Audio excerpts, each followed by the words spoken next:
Hi, I'm Mike Morris for JHD Productions. What you're about to see is the most entertaining, informative program on fishing ever produced for television. It can be enjoyed by any fisherman, from amateur to expert. And the people that'll be watching the program are the ones that you want to talk to, because they're the ones that want to buy your product. What better format for advertising could you hope for? Now, we'd like to ask you to sit back and enjoy The Fisherman.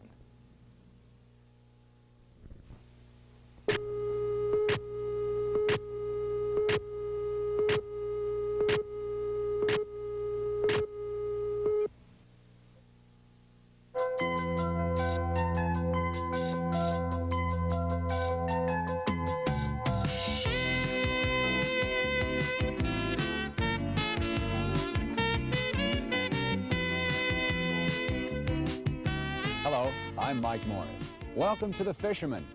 This week we'll be doing our angling on Long Island. First, it's off to Moriches Bay, where we'll show you some techniques for catching flounder.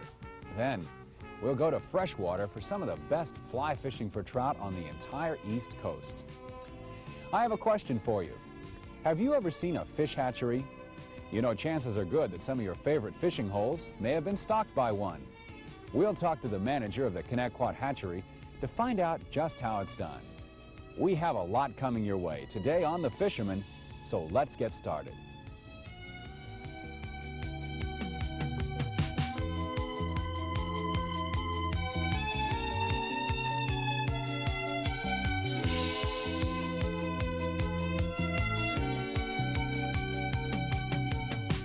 We're at Cirillo Brothers Fishing Station and Marina on Moriches Bay, and we're looking for some flounder.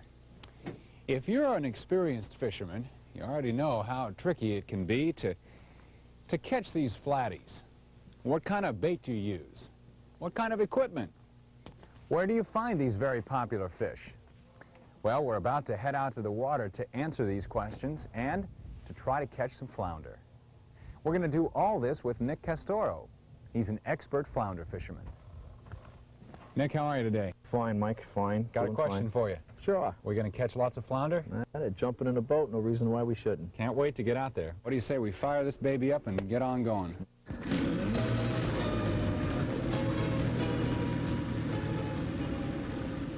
Nick, what are we looking for here?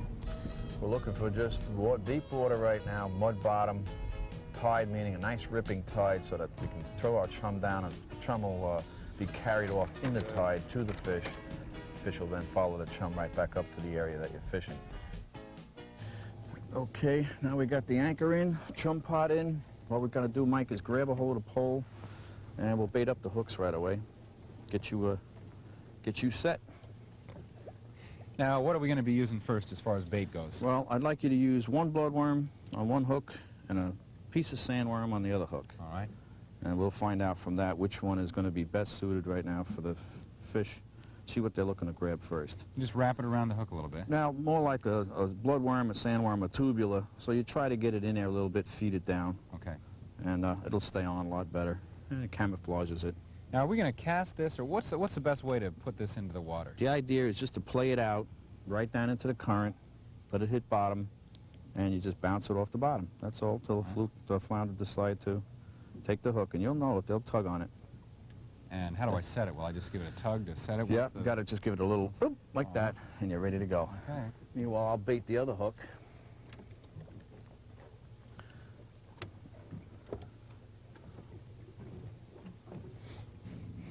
Nick, we hope we found some good water here, but just in general, what do you look for when you're hunting for flounder? Well, in general, we're trying to find a water that's the, well, I guess you call it best suited, most bait, cleanest, not necessarily the deepest water. In this particular case, this time of the year, flounders that have been spawned out already are working their way down in the bays, primarily the mud bottoms, being that's where the type of food is. Hey, guess you what? Got, hook them. Got one. Hook them. You got them. Pull them up. Pull them up. That's it. Nice and easy now. Slow. Okay. Slow. That's it. Go ahead. Pull them up slow. Good. Yep, got one. You got them. Go ahead. Bring them up slow. I didn't mean to interrupt you there. Oh, sure. Show me up. There we go. You want to leave them in the water now. Leave them in the water. All right. All right, pull them over to me now. Whoa! Pull them over. Just nice and easy. Pull them over to me. Pull them over. Keep in the water. Keep in the water. That's enough. Yeah, we got one. Yeah, that's something. Yeah, you got him. First fish. Yeah? Right. First fish of the year here. Right? Yeah. There we go. Right? And I took a sandworm. Yeah, I sure Now, did. one of the things that we try to remember now in doing this is you remember what bait they took so that we can Process of put it. elimination. That's right. Well, we put the same bait back on and we try to use the same method and see if that's what they're actually taking. What do you think that's about, a 20-pounder? Come on, Mike. It's a nice pound fish. Yeah, nice it is. pound fish. It's very, it's a nice size. This is pretty much on the bottom of the size that we hope to be catching today, but Think I ought to get a trophy made out of that thing? Huh? Sure, why not? All right, let's put that in the cooler and yeah. get this hook back in the water. Oh, look at this. Not too anxious, huh? Yeah, pretty anxious. This is sure fun. There we are. Okay, first fish for Mike. Now let's rebait that hook. What do you say? Sure, we get it back on there again. All right, Mike, what we're going to do is we're going to take the sandworm, put him on the hook because that's what the last fish just took. Nick, I have to tell you, the fight that fish gave me just wore me out. I'm telling you, it did. You should have exercised a little before you came out here. All right, get that hook back in the water. Catch dinner. In just a minute, we'll hook some more flatties, hopefully, and we'll show you how to fillet a flounder just like the experts. Please stay with us.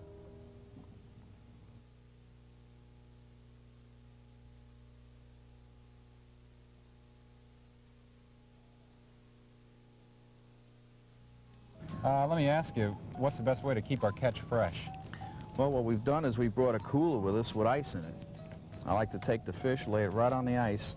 Let's take a look at that fish right now. Sure. Yeah, see? Yeah, that works Laying out right pretty there. well. You see he'll be sitting on the ice for us, nice and cool. It's the heat, sun, that deteriorates the fish and would render it inedible. Well, I'll tell you, Nick, we did pick a good day for fishing today. I guess any day is good for fishing, isn't it? Oh, yeah, Hey, when you what's got that? a fish. Yeah, Look right. at that. Put this down. Give you a hand here. Just drag a little bit.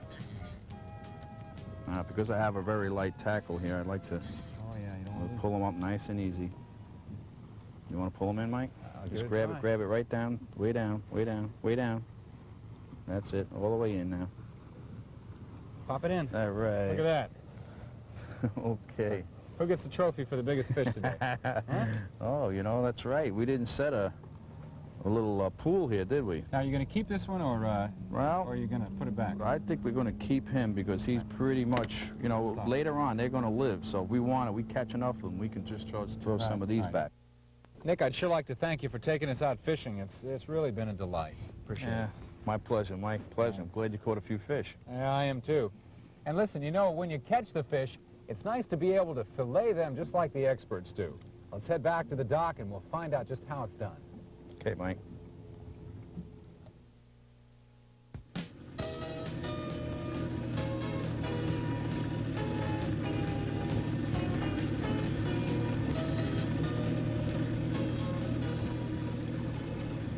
Nick, I tell you, we did ourselves proud. There must be 40 or 50 fish here. Listen, let's fillet these things. Get them ready to eat. What do we do first? Okay, Mike. I like to.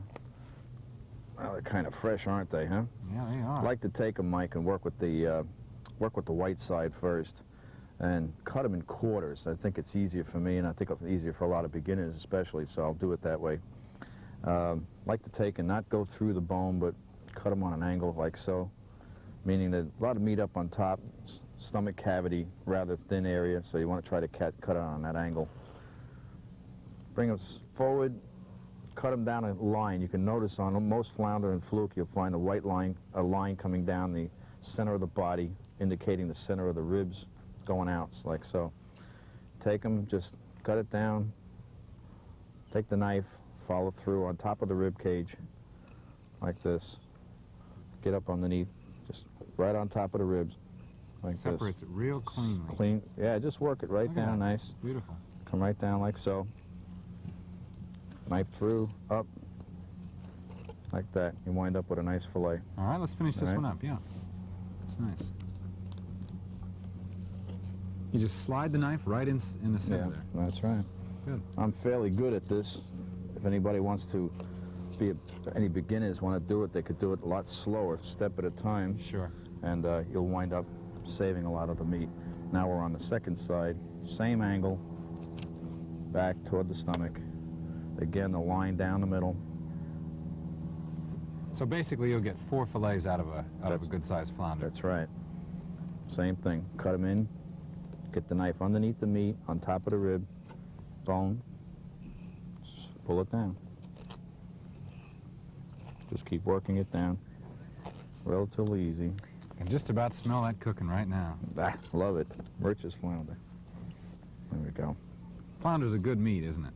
Excellent quality meat, especially in this particular part of the bay. It's very, very clean, good flushing action.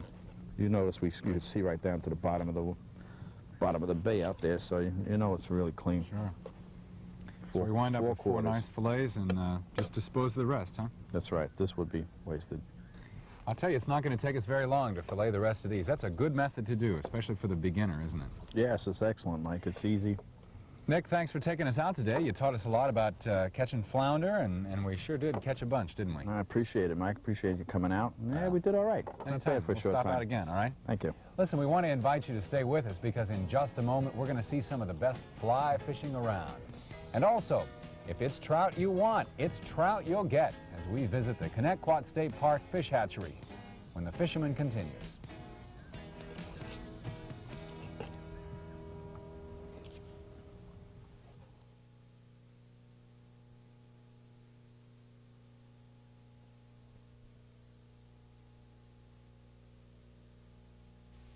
The Nessequag River in beautiful Caleb Smith State Park is a popular freshwater spot for hundreds of fly fishermen each year.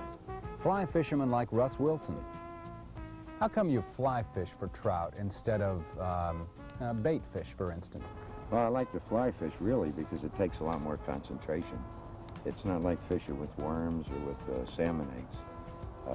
You have to fool the fish. You got to make them come up and bite, you know, and when they come up, they really smack it. It's a different type of fishing, you know. When you fish with bait, it's on the bottom. You really don't see what's going on. When you fish with a streamer or a dry fly, it's right out there, we can see it. So it's pretty good. What type of trout are out there and what type are we fishing for today? Most of the trout that we catch out in these waters are brook trout, rainbow trout, and brown trout. Today it's mostly brook trout in the stream. Up in the lake there are some rainbows, but mostly what I'm fishing for here is brook trout. Russ, talk to me about what kind of equipment you're using today. Today I have a 7.5-foot fly rod. It's rated to handle a 6-weight fly line, which is actually the number of grams in a selected amount of that line. This is a floating line. You notice it's a bright orange, so I can see it. When you're fishing in kind of bubbly, broken water, you can lose track of where the fly is. You have to see the fly to know when the fish has hit it. So this line will show it, and then between the line and the fly, right now I happen to have a streamer on there, between the line and the fly you have a 7-foot leader, and that's kind of designed to not scare the fish. This big line would scare them, where the leader is practically invisible in the water, and then all they see is the lure I'm trying to present. Basically, there are 3 different kinds of fly line. The floating line, which floats from all the way, it's a total floater. The sink tip, which means the last 10 feet of the line sink, and then a full sink line, which means the whole fly line sinks. In application, fish that are feeding near the surface, you would use a floating line. Fish that are down at mid-depth, you would use a sink tip, and then fish that are very deep in the water, you would use a sinking line to get the fly down to them. When the fish hits on your line, do you expect a fight? Oh yeah, that's what makes it exciting, you know. Generally, the fish will hit and you'll hook him, he'll run a little ways and then he'll jump up in the air. The fact that trout are jumping fish is what makes them so exciting. Not only, well, they're pretty too, but they jump, and that does add a lot to the sport. What's the next step? Once that fish is hit, how do you land it? Generally, I let them run around until they're tired out. I get them back near me, and then I net them. Generally speaking, what's the minimum size, and how's the best way to release a fish you're not going to keep? The minimum size on a trout on this particular piece of water is 9 inches. I never keep any of them under 12 inches. Any of the others that I'm going to release, I try to keep them in the water and remove the hook gently so they're not harmed. Once you pull them from the water or you handle them a lot, you remove the protective slime on them, and they can then get a fungus growth or infection, which would eventually kill them. What thoughts go through your mind when you've got a fish on the end of the hook and it's hopping around and you're ready to pull it in? Well, you're always worried he's going to swim under a tree limb or break the line, especially if it's a big one. I don't care how many fish you've caught. If it's a really big trout on the end of the line, you don't want to lose it. Even if you're going to let it go after you land it, you don't want it to get away until you've had a hold of it. And it happens. I've had fish come right up to my boots, wrap around my boot, break the leader and go. It's very exasperating, but that's what makes it fishing. When our show continues, we'll go to every fisherman's dream and see thousands of trout as we visit a fish hatchery. Please stay with us.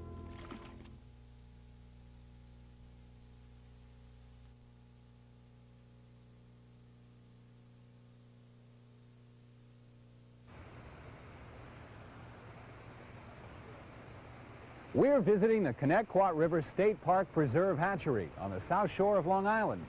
This hatchery is one of the oldest in the country. It's been here since the late 1860s and over the years has provided millions of trout to sportsmen worldwide. Hello, Gil. How are you today? Fine. How are you? Got a beautiful day here. I'd like you to meet Gil Bergen, the park manager. Gil, I suppose you're qualified to answer the question, what exactly is a fish hatchery for? To raise fish under controlled conditions. All right, controlled conditions. I suppose you produce a lot of fish. Let's begin at the beginning and tell me how it's done. We start with the egg. We do the complete cycle. We take eggs from the adult fish.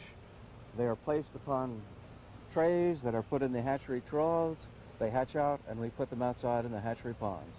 All right, can we take a look at some of the fish after they've been put outside in the ponds? Sure, let's go. All right. Here we have some yearling rainbow trout. From the eggs that you saw, we now put them out in the ponds, and they grow very quickly. They've grown to this size in just 1 year. They're between 12 and 13 inches long. Doesn't take long, does it? No, it doesn't. Gil, who benefits from a hatchery? Sportsmen do, because trout are produced for them. They're able to catch trout in many of the streams throughout the area. How old are most of the fish in this hatchery? Is there an average age that you keep them till? We keep them, we stock them as yearlings, and we also stock them as older fish. Uh-huh. You know, I'd like to know how the fish are transported. I think that's an interesting thing to talk about. We put them in a fish tank in a truck with water in it and keep it circulating and travel around with them. Describe to me the fish that are in the various ponds that we see around us here. These are the various ages and stages, the yearlings that we have, and then we perhaps would like to go look at some larger fish that will be stocked. In fact, you could stock them for us. Oh, that'd be great. Let's go do that. All right.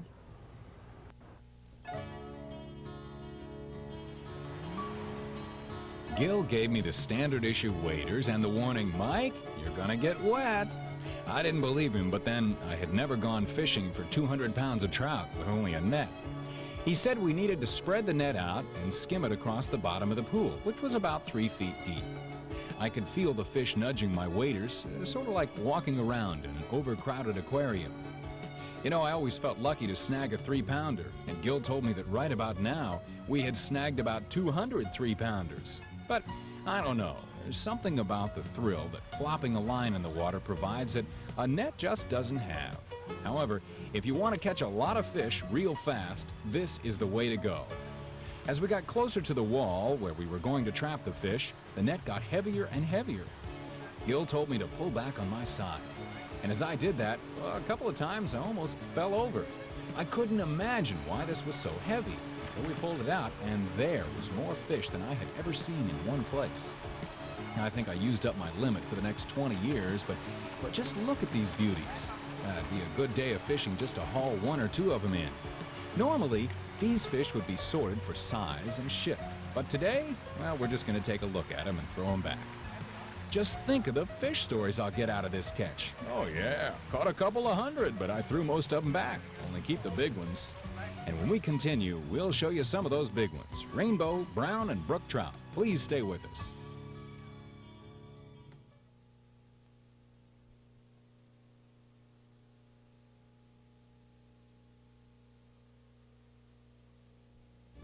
Fish, fish, and more fish. This is probably the trout version of being packed together like sardines. What we're trying to do here is to get the fish out of the net and into a sorting trough. Gil told me that you want to actually touch the trout as little as possible to avoid disturbing a protective slime they have on their skin. As you can see, the fish in this holding pond are not all the same size. To sort out the ones we'll look at, we're using some screens that serve as flat nets. Gil says this is how they sort the fish when a particular size is wanted. And while you probably could grab the fish grizzly bear style, these trays make the process go much faster. Gil has worked at the hatchery for nearly 20 years now, and he's probably seen more fish than Charlie the tuna. These fish are ready to give a good fight at the end of a line, as any average sport fisherman will notice. It may have to do with how well fed and taken care of they are. It's amazing how quickly Gil can spot the various kinds of fish we're looking for in and among the hundreds we've netted, but he says after 20 years of being a foster parent to our finny friends, kind of comes with the territory. So, after we've collected the fish we want, we put aside the trays and say goodbye to the residents of Hotel's sorting trough as they swim their way back to Davy Jones's locker. Now, it's not exactly the same camaraderie between Gil and I that you find after a full day out on the boat with your buddies, but after all, we did catch and throw back an awful lot of fish today. Gil, what kind of fish do we have in here? Here we have three species, brook, brown, and rainbow trout. We'll start with a brook trout. Boy, there's a lively fish. That's a very lively fish, a very nice fish. How can you tell the difference? The coloring or the dorsal fins? The colorings, the vermicular markings, the white edges on the fins, that will be a brook trout.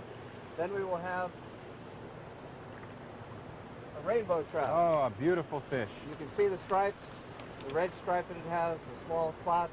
What size fish is this, do you think? This is approximately 2 pounds. Uh-huh. Let's catch another one. Look at that. Oh, look at that. That's a better fish. How'd you like to haul one like that in? That'd be nice. Many fishermen would like to have Yeah, that one. yeah. And then we have brown trout. If we can capture one, there's a brown trout about 3 pounds. How can you tell what this fish is? This is a brown trout. You can tell by his brownish color, by the spots that he has, the absence of a stripe compared to the rainbow. When you work with them a lot, you just know. Yeah. Gil, I want to tell you, this has been a pleasure. It has been a pleasure. Thank you very much for coming, and thank you for your assistance. You're very welcome. Look at this one. Oh, boy. Well, we hope you enjoyed today's show. I'd like to invite you to join us next week for some exciting and informative tips on how to catch your limit. This is Mike Morris wishing you good fishing.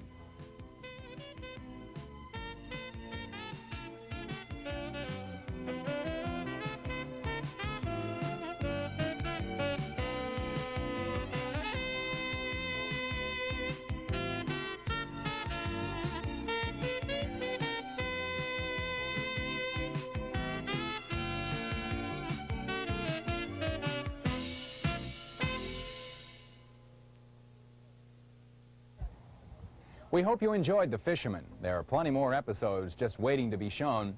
And there are plenty of people waiting to watch The Fisherman, people who want to buy your products.